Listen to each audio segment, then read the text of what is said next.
On va faire la pâte à pizza.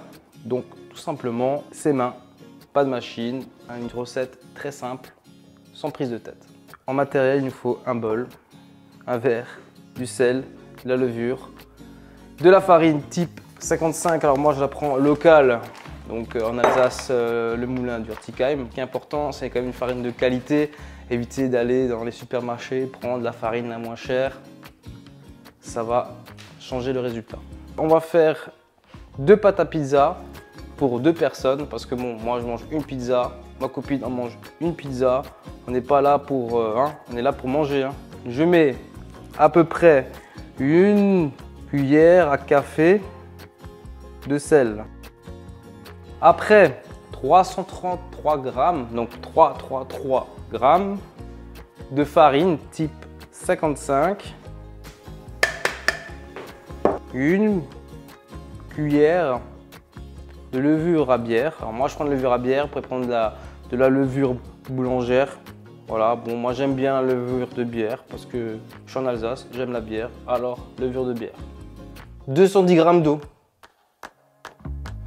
Quand on l'a mis dedans, on attend bien que tout se dissout. On remue, on remue, on remue jusqu'à qu'il n'y ait plus de petits grains. On est pas mal. On prend tout ça et on envoie. C'est une recette très simple. Pas de chichi. On prend les mains. Bon, moi je prends une main comme ça. J'en ai une qui est toujours propre. Au cas où. On tourne, on tourne, on tourne.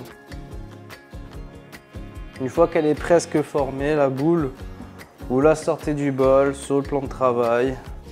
Vous enlevez le reste qu'il y a dedans, vous grattez bien. J'ai toujours ma main propre. J'utilise pour bien enlever tout ce qui colle sur mon autre main. Comme la pâte à modeler, retourne en enfance. Je rassemble tout. C'est parti, tac, tac, tac. Alors une fois qu'on a un peu cette boule qui est quasiment formée, elle n'est pas encore lisse. Je fais un peu comme ça.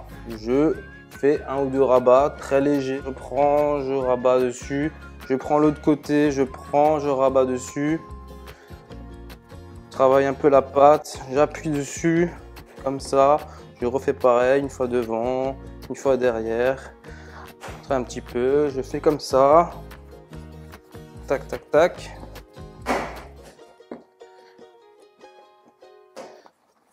Voilà, on la travaille. Je rabats, hop. Voilà, pour l'instant, on est sur la première étape de la pâte. On a une boule à peu près homogène. Et on la met comme ça. On va la couvrir, on va la laisser reposer un quart d'heure, 20 minutes, même 25 si vous avez envie. Et après, on fera des rabats. Ça fait un quart d'heure, 20 minutes.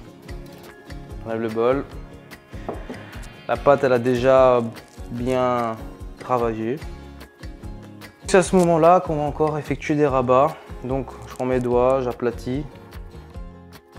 Je la prends, je la tire et je reviens. On la retravaille. J'en fais 1 ou 2 ou 3, quelques rabats. Je la prends, je la remets comme ça. Un rabat, tac. Et une fois que c'est comme ça, on la met en boule, comme ça, on la ramène vers soi, on la prend, on la caresse. On remet le bol nouveau dessus. Voilà, rendez-vous dans un quart d'heure, 20 minutes. Un quart d'heure après, dernière étape. On rappuie comme avant. Regardez comme elle devient beaucoup plus lisse et belle. Elle est souple. On fait quelques rabats, on la ramène. Encore une fois, on appuie dessus, on la tire, on la lisse et on fait une boule.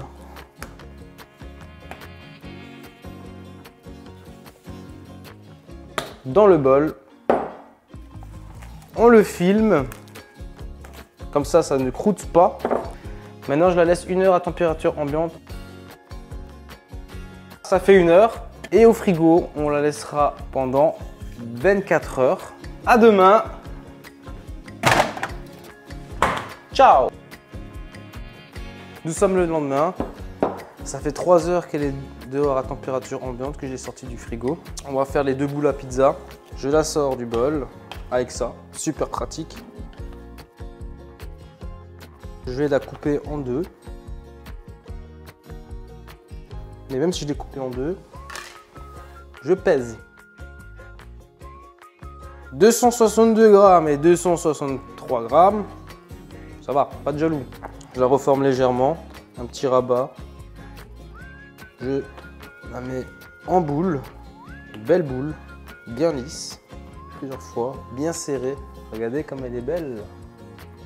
Je mets dans 2 assiettes creuses que je recouvre de petits bols comme ça, chez Ikea. Comme ça, elle ne croûte pas, elle reste bien humide.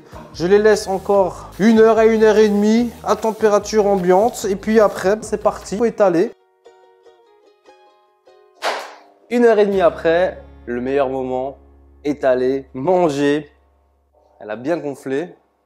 J'utilise de la semoule de blé. Ça donne un effet de croustillant sur l'extérieur de la pâte. C'est moins volatile. On en met au-dessus. On racle bien sur les côtés et au fond et ça tombe tout seul. On en remet au-dessus. On la caresse. Pour l'étaler, je le fais que avec mes mains. Je prends mes doigts. Je fais un cercle. Elle est bien ronde. Je la retourne. Je fais un cercle encore. Une fois que c'est comme ça, j'aplatis. On prend et on tire. Après, c'est une question d'habitude. Quand vous ferez la première fois, elle ne sera pas à 100% ronde. Et à force, elle est de mieux en mieux. Hein. C'est de l'entraînement. Une fois qu'elle est bien formée et bien ronde, de nouveau de la semoule sur la planche. Je prends ma pizza, je la plie comme et je la transvase dessus. Je la redéploie. On peut faire comme ça.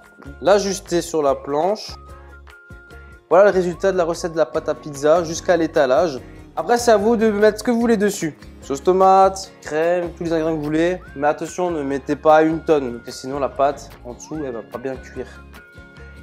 Je pense que vous avez tout en main pour réussir cette première base. Par la suite, on va réaliser 3 autres vidéos qui vont suivre très vite sur la chaîne. On va faire une cuisson au four traditionnel, au four semi-professionnel, le Eufeno P134H. Et aussi au four à tarte flambée à l'extérieur. Un peu de patience et vous aurez la suite.